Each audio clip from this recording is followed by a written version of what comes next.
So this morning I'm going to talk about my experience of no self. Um, it's not really common for teachers to speak about their own opening experiences, especially in public. In the past, such behavior has been almost forbidden. I've mentioned before Reverend Jikyo Kennett's How to Grow a Lotus Blossom, which describes her visions during her passage to thorough enlightenment. She was roundly criticized by many Zen teachers for writing about her experiences when the book was published in 1977. My root teacher says it is very rare for someone to awaken, but another teacher with whom this one studied in an effort to understand what had happened says that awakening has become more common during this time period. That teacher speaks often of awakening and about what happens after an awakening experience. So, you know, we all look toward awakening, but we don't talk very much about what happens after a big opening experience. Because it is rare to experience a thorough awakening as one big event. Edo Roshi told me that our ancestor Kobentino Roshi, her first teacher, liked to use the term opening to describe partial awakening experiences, because what will happen to most of us is that we'll get a little glimpse, and then we'll get another glimpse that might be a little more complete. And then we'll get another glimpse. So it's a process more than just happening all at once. And the experience of no self that I'm going to describe in this talk was an opening. Thorough awakening for most people takes place over a long period of time, and according to some people's experience, continues endlessly. In Genjo Koan, Dogen Zenji says, no trace of realization remains, and this no trace continues endlessly. And since it is a continuing process, perhaps one is not thoroughly awakened in this lifetime, but instead experiences larger and larger openings. Awakening appears to unfold in this manner. One has glimpses of true reality as one continues to practice. Then one may have a life-changing opening. It may not happen suddenly. What exactly has happened may become apparent only upon reflection over a period of time. So you might not even notice that that's what happened at first. And it can happen anywhere. Bernie Glassman woke up in the back of his carpool on the way to work. This one lost the self during a severe illness. All this explanation is to say that this one has experienced grave misgivings about giving this talk, but has decided to continue in the face of those misgivings. And since we do not know each other well, this one wants you to know how this one happened to land on the Dharma seat. In 2016, I was living in Port Angeles and I had a little yellow Zendo in my backyard.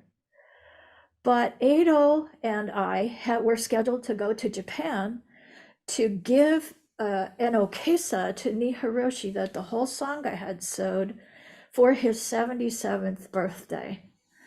And so because I could not afford to continue renting my house and paying all the bills, and I had, important point. We also decided that if we were going to do that, we were going to go and visit my daughter in Australia. So I decided that instead of taking 2 weeks in Australia, as I usually did, I wanted to stay longer this time and see whether I could emigrate there. So I got a 3-month visa, and I couldn't afford to maintain my house, so I had to let it go.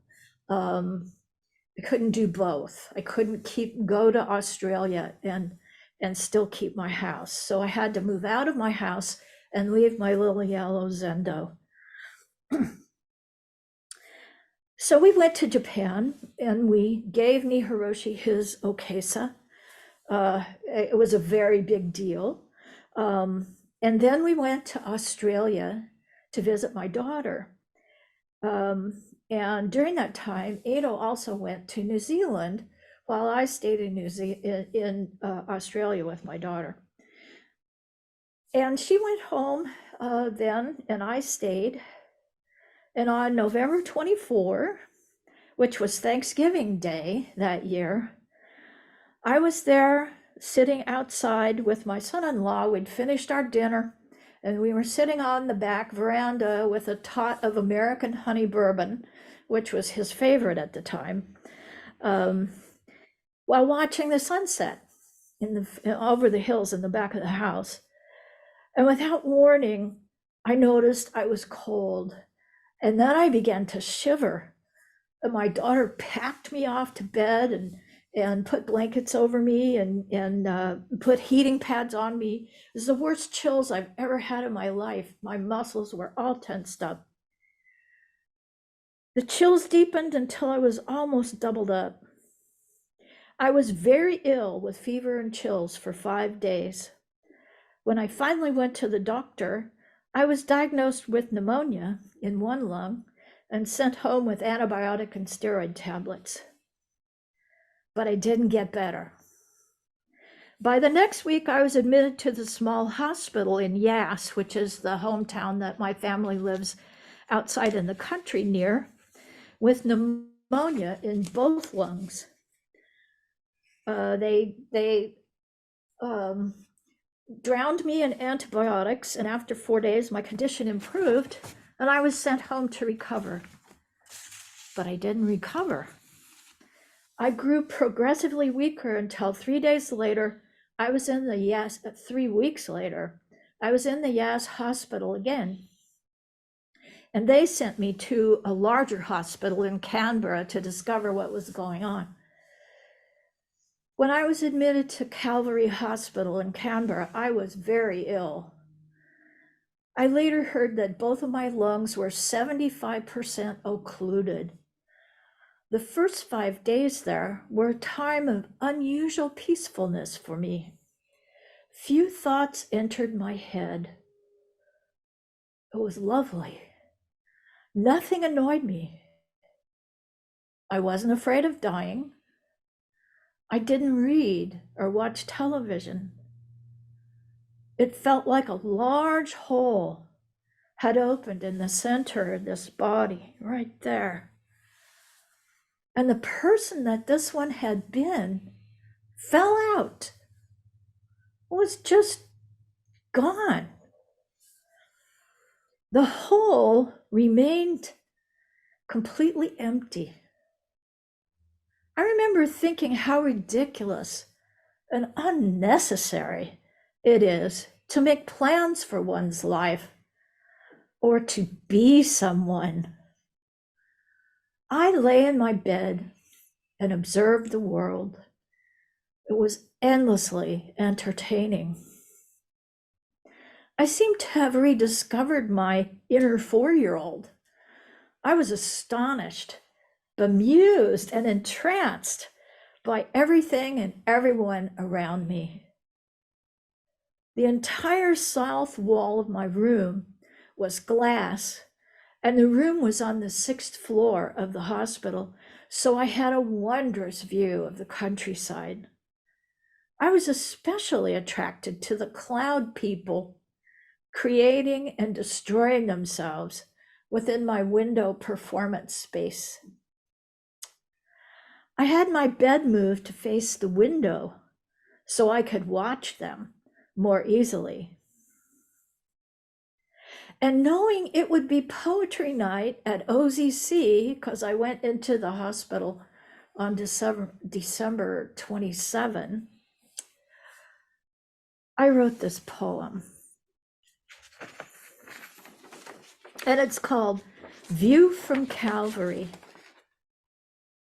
Adrift on a white cloud, floating over a leafy green sea. Light paints cloudscape, brilliant white, blue-gray, rose. Shapes appear and disappear, revealed or hidden by hue. Christmas beetles motor by, fat steampunk airships bumbling toward dusty death. Rain batters the landscape beyond the ridge. This side, all is calm, but not bright. A turbulent end to a turbulent year. An artificial line in the sands of being time. Footprints along the tide line vanish beneath the waves.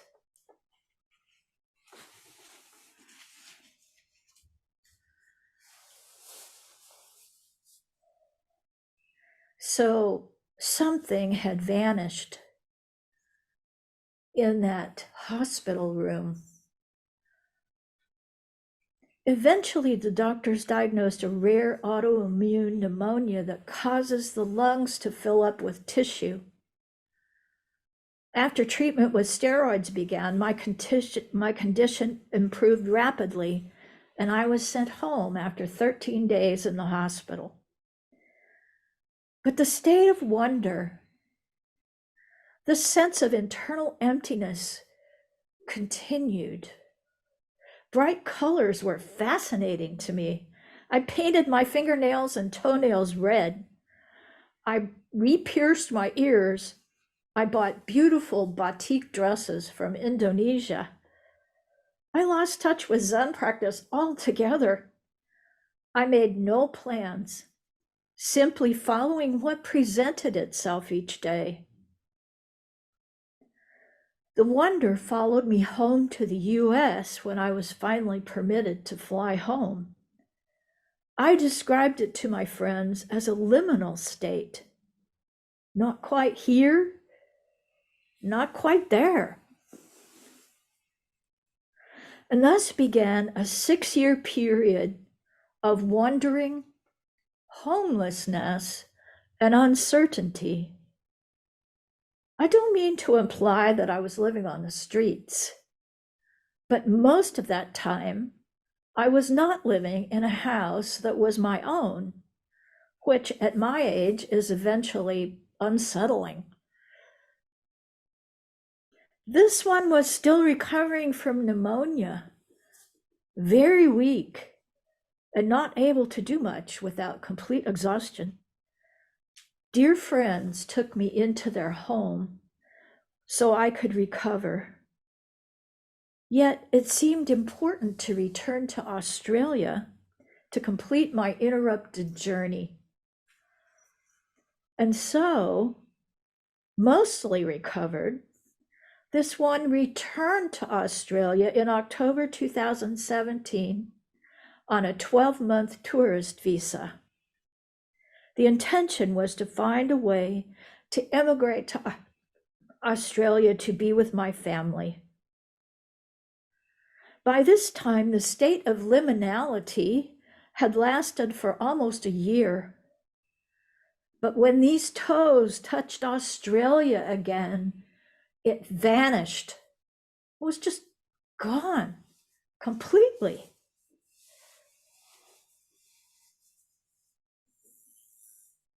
And it really made me wonder I mean, it was like I kind of woke up and said, what the heck am I doing here? Why am I in Australia? But the question of how this one should live this life was primal and uppermost in my mind. No answer was apparent, and the whole remained. No impetus, no plans, only the impulse of this moment. This one wandered around Australia for a year, touching base with family between house-sitting gigs. It quickly became apparent that living near the family was not to be. But the land itself was simply magical and healing. The Tasman Sea, which I spent a lot of time staring at, was overwhelmingly powerful. It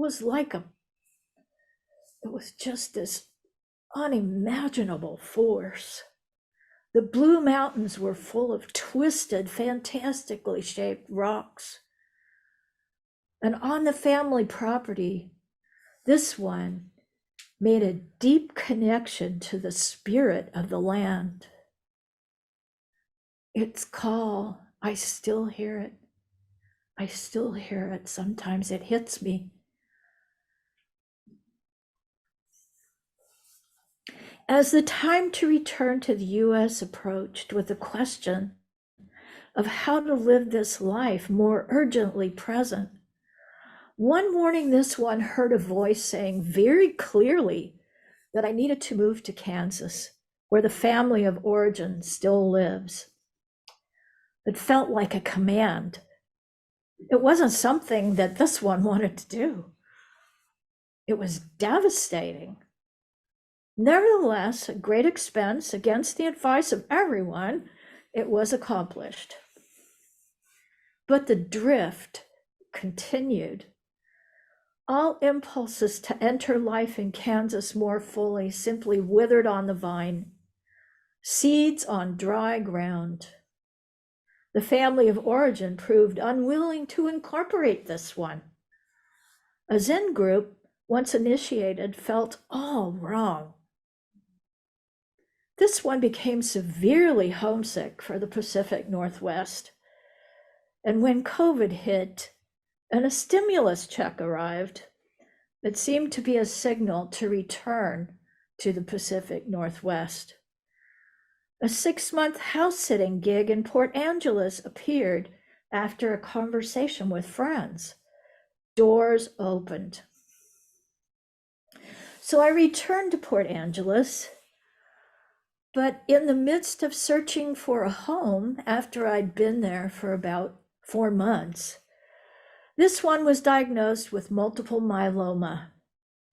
It's a cancer of the blood plasma cells. Stage 3, the highest stage for a blood cancer. Because the mutated plasma cells exude a substance that eats holes in the bones, this one had 3 spinal fractures that have since expanded to 5, which is why I wear a brace and why I sit in a chair. This one, who had often vowed in the past not to take chemo if diagnosed with cancer, found itself confronted with chemo as the only option for life. And so it goes. Edo Roshi and OZC Sangha members dragged this one, kicking and screaming, internally only, from the beloved North Olympic Peninsula back to Olympia, from which it had escaped many years ago. After further adventures, this one found a home and finally settled in. But life purpose was still not found. Until Edo Roshi asked this one in the terrible year of 2022 to become vice abbot of OZC. As usual with this teacher, Edo Roshi, This one entered into a verbal contract way too casually. Edo Roshi knows this one much too well. It soon became apparent that more effort was needed to support the Sangha during this transition between teachers. Life purpose appeared, and this one followed, doing whatever seemed to be necessary. Many years ago, during a psychodrama, as part of this one's therapy, this one discovered that instead of the family of origin, Olympia Zen Center was my true home. And so this one came home once again to the home temple with a joyful heart. You, dear Sangha, return to this one. It's life purpose, and it's been such a gift.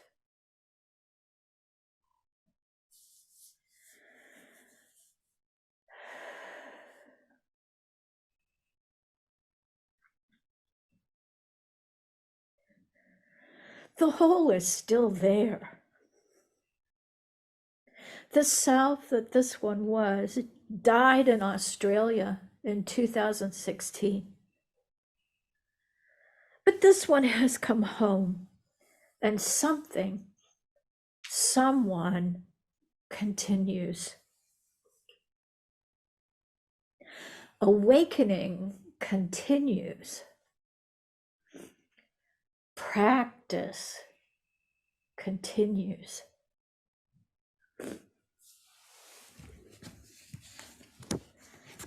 To close, I'm going to read another poem that is by Edo Roshi. It's from her chapbook, Late Apples and Midnight Rain.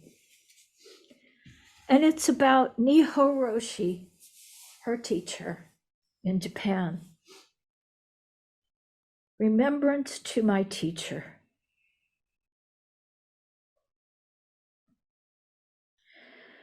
We are never finished, you said.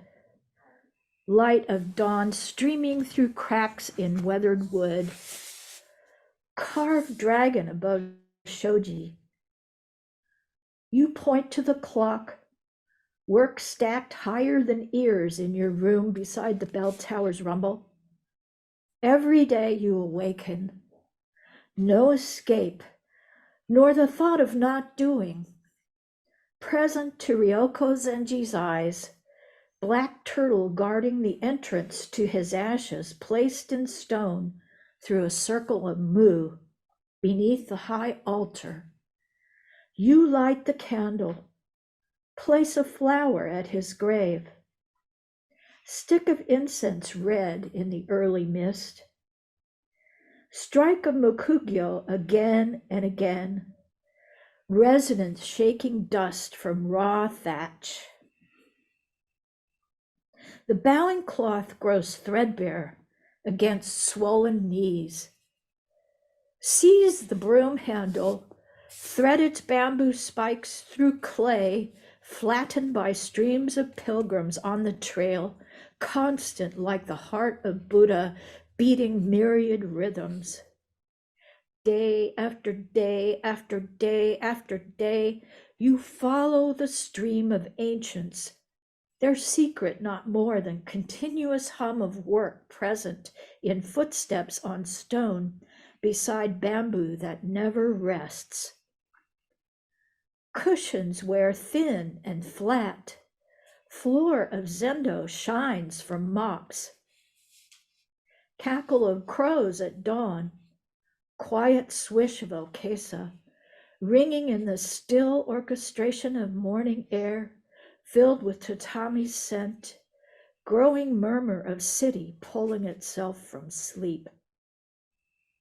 Breath never finished, you said.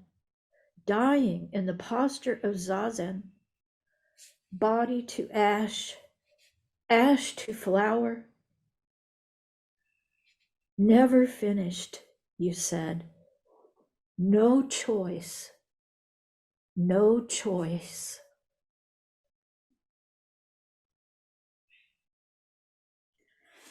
We have no choice but to practice. What else is there to do?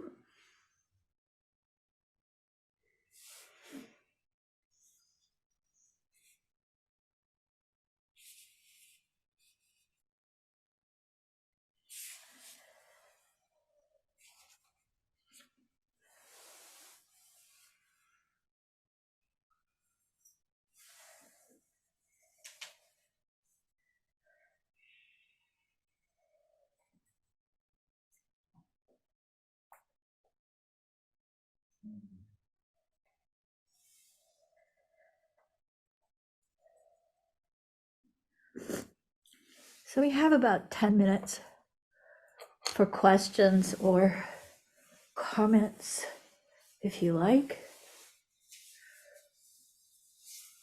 Yes, Larry. Jikyo, I'm extremely grateful for your sharing your story, your journey, your openness and your courage is really inspiring. Thank you so much.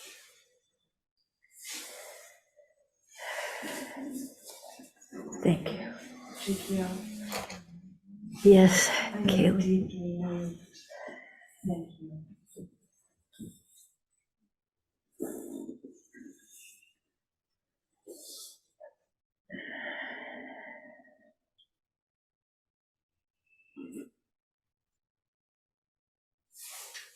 This was extraordinary.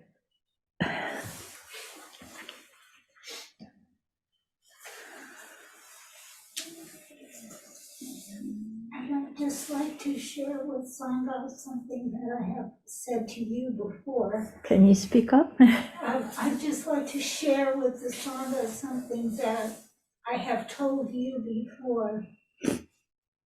But your most endearing characteristic is that no matter what, you always help others. Thank you, Mickey. I'll have to be like Edo Roshi. I have to close my ears when people say nice things about me. Yes, Bill. Jikyo-san, this one is pleased to dance in the space within that one. And I invite you also, thank you, to dance in the emptiness among all of us that becomes Olympia Zen Center. Yes. Yes. All together. All together. Yes. Thank you.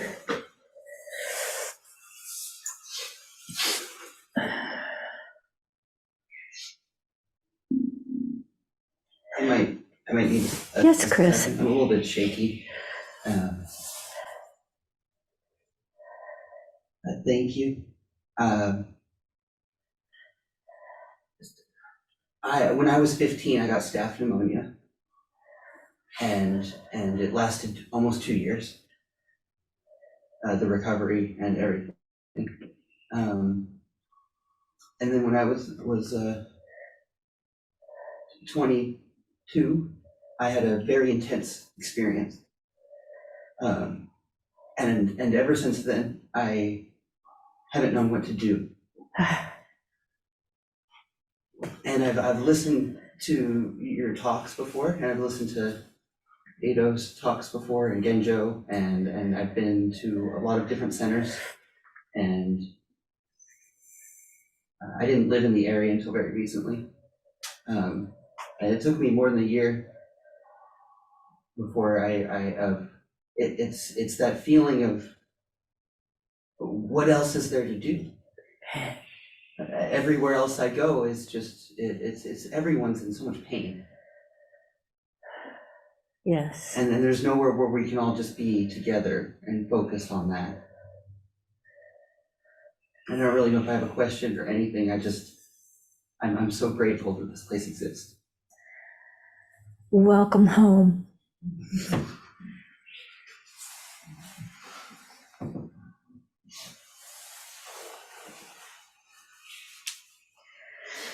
I think this is often the case for people who have a big opening, that you are. And Eckhart Tolle sat on a park bench for 2 years. This is by no means, for me anyway, it was not a thorough awakening.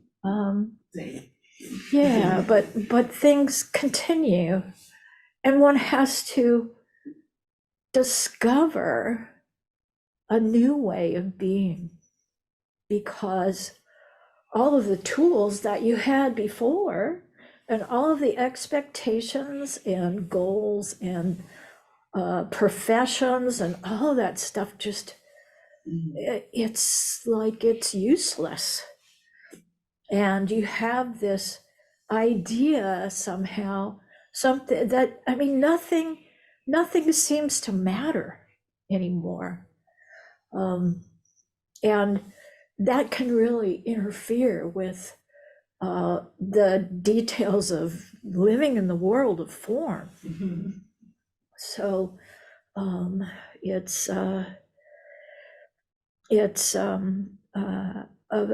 helpful to find someone to whom you can speak about that.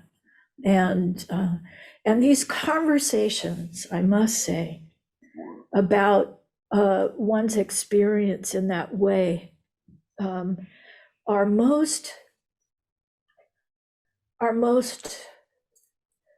thoroughly addressed in Dokusan, which is the meeting of the teacher and the student together in private. We were never encouraged to talk about our experiences together. Yeah. Oh, no, I'm not criticizing at all, but I was going to say this anyway. So it's not something that you bring into casual conversation with other Zen students. It's a sacred thing that we work together with in the Dokusan room. So I encourage you to bring those things to the Dokusan room. Any questions, any experiences in particular, this is what we're aiming for. This is where we want to go. We want to wake up. This is our heart's desire. And so any help with that is greatly appreciated. And I have had help from other teachers that teach about these things. And so it is important to find someone who knows what this is like and can guide one towards whatever needs to happen in our lives. So, yeah. Thank you. Thank you. Thank everyone. Thank you.